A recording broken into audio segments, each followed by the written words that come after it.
Magandang araw mga ka-Wonder and welcome back sa ating YouTube channel. Itong Wonder Vlogcaster. Magandang araw po. Medyo kararating lang natin, pahinga lang tayo ng 5 minutes. At ito na, kasi galing po tayo sa isang meeting. At doon po ay napag-usapan namin sa kwentuhan, ito palang DDS ay nagpe-prepare na ngayon pa lang ng kanila pong pagtakbo sa 2028. At tunog na tunog na ang magiging presidente sa pagtakbo ay itong si Sara Duterte, of course, at ang vice niya ay itong si Marcoleta. At medyo sinasabi nila na magiging tagilid nga, na ibig sabihin baka manalo yung mga yan dahil magba-block voting itong INC. Ngayon po, ano pong dapat gawin natin para hindi sila manalo at yung ating pong pambato ay manalo? Habang inaantay po natin yung pag-revise ng ating Philippine Constitution, hindi pa naman yun final kung ano magiging form of government, kung ito po'y maaprubahan, kung ito po'y maisa sa batas na, malayo pa ho ron, But anyway, kailangan na rin natin paghandaan mga ka-Wonder. At ano ba yung naisip nyong pangtapat?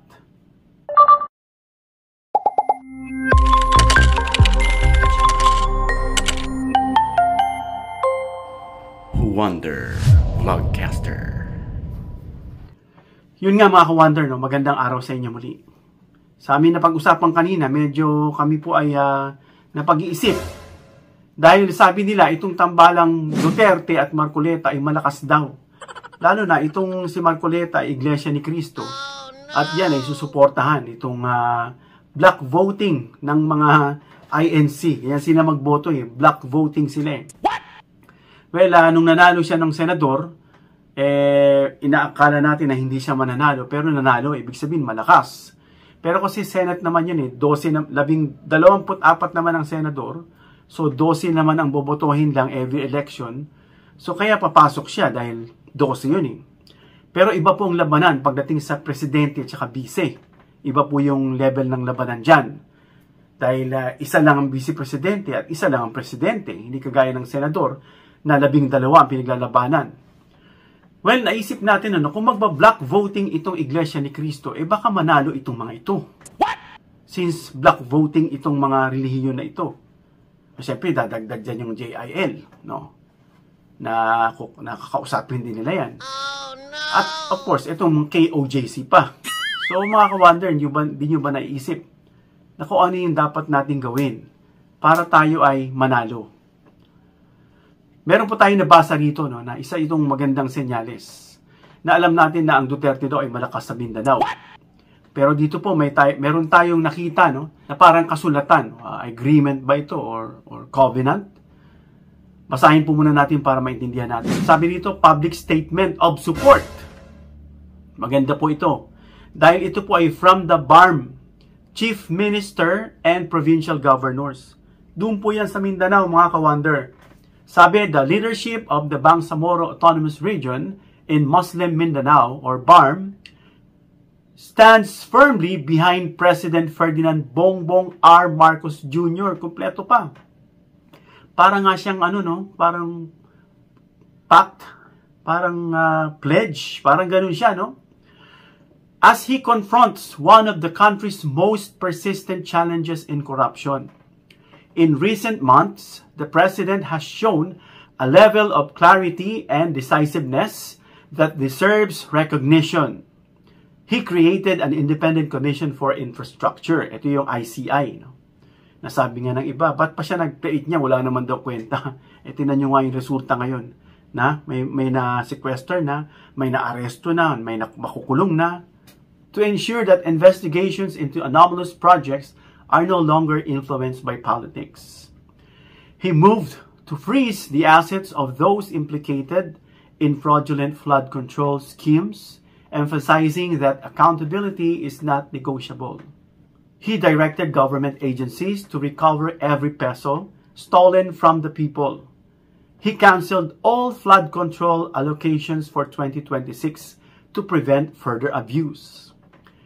And he has insisted that cases be built on strong, irrefutable evidence so that justice cannot be overturned or diluted. This firm, deliberate, and measurable actions reflect a leadership focused not on spectacle but on real governance. They protect communities, restore trust in government, and remind the nation that public service must remain sacred. The Bangsamoro government stands with President Marcos in this campaign, united in the belief that honest governance is foundation of peace, development, and a better future for all Filipinos. Andito po yung mga signatories. Ayan, si Abdul Rauf, Sami Gambar, Makakua, and the rest of the signatories, officers. Yan po ay sa Bangsamoro, Mindanao. Ito po yung magandang senyales, mga ka-wonder, na nakikita nila na kumikilos ang Pangulo. Nakikita nila na pumupunta sa iba-ibang bansa, pumupunta sa iba-ibang rehiyon ng ating bansa, at gumagawa. Nakikita nila yung mga ginagawang condominiums, yung mga flood control project, yung mga railways natin, yung mga bago na kinonvert niya na matagal nakatenga ng 10 years. Ano pa? Yung agriculture natin, yung ating mga power, yung tawag dito, yung solar system, at marami pa. Amazing! Kita po nila na nagtatrabaho ang Pangulo, opposite po dito sa isa na Vice President niya, na palay lang ang tour, at kung mag-project man, bahala na kayong mag-explain kung anong tawag nyo ron. So maganda ito, na sana makontrol nila yung buong Mindanao, at hindi sila mauto. At madala, alam mo na, sa mga makinarya. Pag sinabi nating makinarya, yung pag-i-insist nila, pag mag-admonish, pambobola, and the worst, yung panunuhol. Huwag po natin ibenta yung ating boto sa sandaling ginhawa at habang buhay na pagdurusa. Kaya kung nagba-block voting po, ay panawagan ko po, kung nagba-block voting itong mga INC, at of course, dadagdag na dyan yung KOJC, at kung dumagdag man dyan yung JIL, nananawagan din tayo, mga ka-wonder. Manawagan tayo sa kaibigan o sa mga kapatid nating mga Katoliko. Na alam natin na higit na sobrang dami ng mga Katoliko. We have 85 million. 85 million po ang Catholic.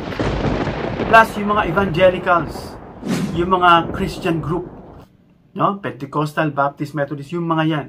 Sana po magkaisa tayo kung gusto natin ng isang matinong pamamahala. At huwag natin hayaan itong mga halal na mga politiko na pinili din ng mga ibang grupo para din sa kanilang benepisyo. So huwag po natin hahayaan yan, mga ka-wonder.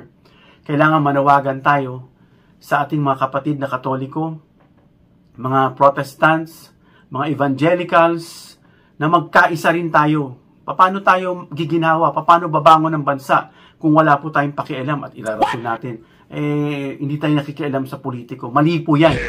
Meron po tayong boses at nakalagay dyan sa konstitusyon na may boses tayong karapatan upang ihayag yung ating saloobin. Maling-mali po yung mga dogmatic nating belief. Wag na, luma na yan. Wag nyo na i-justify po yan. Kailangan po nating makialam.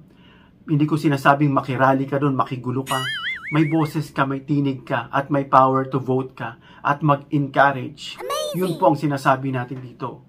Hindi po yung tulad ng mga reliyon na nagkakandak ng mga rally dyan, and then eventually pasasalihin yung politiko, pasasalitain, kunyari, hindi alam, at nagsalita nga dyan, at nagkaumpisa na ng gulo. Hindi na po uso yung ganong script, mga ka-wonder. So kung kayo po ay concerned sa ating bansa, sana pakinggan nyo yung panawagan na magkaisa po lahat. Para sa darating na eleksyon, wala pa muna tayong napipisil kung sino po yung ating ilalagay. Sana tulungan din po natin ang ating pong mga People's Initiative ngayon na nagsasama, na nagsusumikap, na baguhin yung Constitution. Totoo po yan, hindi po yan joke ha. Ako po yung miyembro doon at kami po yung nagmi-meeting. Ika-5th forum na po namin this coming December. Kaya sana makilahok kayo, makialam kayo, at sumuporta kayo. Dahil itong People's Initiative ay pagkatapos nito, pirmahan na lang. And then Supreme Court and then Senate. At good news din, narinig ko, na pag-usapan dyan sa news na magkakaroon daw ng CONCON or Constitutional Convention na isa rin paraan upang baguhin yung ating 1987 Philippine Constitution na sabi nga ni Professor Clarita Carlos na ito ay napaka-anti-Marcos na constitution. Napakadaldal nga dahil ang dami. Panahon na para baguhin po yan. And we are talking about, during our forum, dito sa two forms of government, itong parliamentary at itong federalism. So either of the two, no? Kung gusto niya maging prime minister sa PBBM, of course we have to go for parliamentarism, for parliamentary. And of course, kung gusto niya naman ng federalism, na which is may mga self-governing, autonomous yung bawat rehiyon, yan po yung federalism, pwede naman po yan. So kung depende at maisaad doon, kung gusto nating ma-extend si BBM bilang Pangulo, dapat maisaad yan doon at maaprubahan, mga ka-wonder, no? At hindi sana mapolitiko. Dahil nakikita natin na seryoso ang Pangulo at nakikita natin maganda yung gawa niya, kaya gusto ng taong bayan na siya ay manatili. Sabi nga nitong isang DDS, nasabi nga raw ni Duterte, sabi niya, nagkamali raw sila dahil si BBM binoto nila at mukhang gusto raw niya manatili at hindi na raw aalis. Mabuti pa nga. Headshot. No? Kaysa yung ibang ilagay natin dyan na disaster ang kahihinat na ng aming bansa. Hindi kami papayag. Kung kayo, mga DDS, at malabo ang inyong pananaw at pag-iisip, hanggang ngayon tulog kayo, kayo na lang. Hindi po namin hahayaan ang aming bansa na bumagsak. Kaya sabihin natin si BBM ngayon, porky kapartido. Tingnan nyo si Martin Romualdez ngayon, kinasuhan na. Tingnan nyo yung mga kaalyado, kinasuhan. Kita nyo yung mga senador dyan, na iba dyan, kumampe, pero kinasuhan. Walang pasisinuhin. At susunod na nga itong kay Pulong dyan sa Davao. Yung 51 billion niya, the door of ICI is knocking. Sunod dyan, siguro itong sinasabi na anomalya dyan sa flood control dyan sa Ilocos at marami pang iba. Kaya mabubulaga na lang kayo dahil walang sisinuhin. That is why maraming galit kay PBBM. Maraming umaalma at nag-iingay. Kunyari, nag-iingay, babanatan siya para ma-divert, matakpan yung kanilang pinagagawang bulok. So yun po mga ka-wonder, panawagan natin magkaisa tayo. Una sa lahat, of course. Una sa lahat, kahit naman sabihin natin mga evangelicals, yung iba dyan, Catholic, kung makitid ang isip, wala tayong magagawa. Sana magkaisa tayo sa panalangin, ipanalangin natin yung ating bansa. Unang-una, huwag hayaan ng Diyos mag-upo ng isang bulok na gobyerno na walang gagawin kundi magnakaw lang at maghari at mag-dominate yung parang buhay na, yung parang gaya ng dati. Huwag po natin hahayaan yun mga ka-wonder. So hanggang dito lang tayo mga ka-wonder. If you like this video, please give me a thumbs up para introduce ni YouTube. And of course, please share this video para malaman nila na kailangan natin manawagan at magkaisa. Dahil ngayon pa lang pinag-uusapan na nung kabila na sila po'y tatakbo at may tandem na sila. At don't forget to subscribe, hit the notification bell icon and choose all bilang suporta sa aming mga content creators. Magandang gabi sa inyo mga ka-wonder. God bless.